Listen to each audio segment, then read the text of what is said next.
Ça, c'est le Starship 36 qui devait voler lors du 10e vol du duo Starship Super Heavy, vol qui était prévu pour dans quelques jours seulement. Et ce qu'il s'est passé, c'est un désastre pour SpaceX. Je vous explique. Alors, il y a quelques heures, le Starship numéro 36 a subi ce que SpaceX appelle un désassemblage rapide et imprévu, et c'est une petite catastrophe pour l'entreprise. Déjà, cet incident est survenu à un mauvais endroit. Il est en effet survenu sur le site Massey, un site que SpaceX utilise pour tester ses Starships. Une première étape consiste à tester les réservoirs, détecter d'éventuelles fuites et ce genre de choses, en utilisant de l'azote, qui a l'avantage de ne pas s'enflammer en cas de rupture d'un réservoir ou de fuite assez spectaculaire. Ensuite, on va passer aux essais statiques, où un moteur sera mis à feu, puis les 6 moteurs du véhicule. C'est malheureusement à cette dernière étape que le Starship a subi son explosion, alors que ses réservoirs étaient quasiment remplis en vue d'une mise à feu statique avec ses 6 moteurs. Et disons-le, cette explosion est dévastatrice. Elle a en effet eu lieu sur le site de Massey. Alors pour ceux qui ne connaissent pas le site de Massey, c'est là que SpaceX teste tous ses prototypes, et ça, ce n'est pas rien.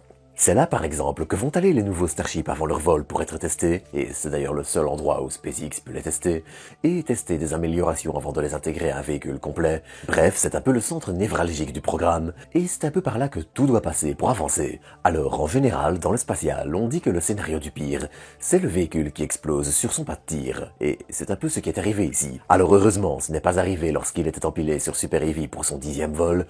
Là, ça aurait été bien pire, mais c'est un peu tout comme. On l'a vu dans les heures qui ont suivi, mais le site de Massey a subi de nombreux incendies suite à cet accident. Difficile d'envisager que des réservoirs cruciaux ou d'autres installations n'aient pas subi quelques dommages. Surtout qu'il y a plein d'autres questions qui se posent. Et déjà, comment un tel incident a-t-il été possible ? Bah oui, on parle quand même d'une rupture catastrophique d'un réservoir. Et en général, il y a des fuites ou des signes avant-coureurs. Ici, soit SpaceX ne les a pas détectés lors des essais précédents, soit ils l'ont ignoré, soit c'est un problème qui est survenu entre deux. Dans tous les cas, ça montre que SpaceX a un fameux problème dans la gestion de ses prototypes, parce que ce genre d'incident, ce n'est tout simplement pas censé arriver. Alors attention, c'est arrivé au début du programme, mais c'était tout à fait normal. Mais là, les Starships commencent à être quand même un peu rodés en matière d'essais au sol. Et bon, en général, un échec avant le lancement, on n'a plus vu ça depuis très longtemps.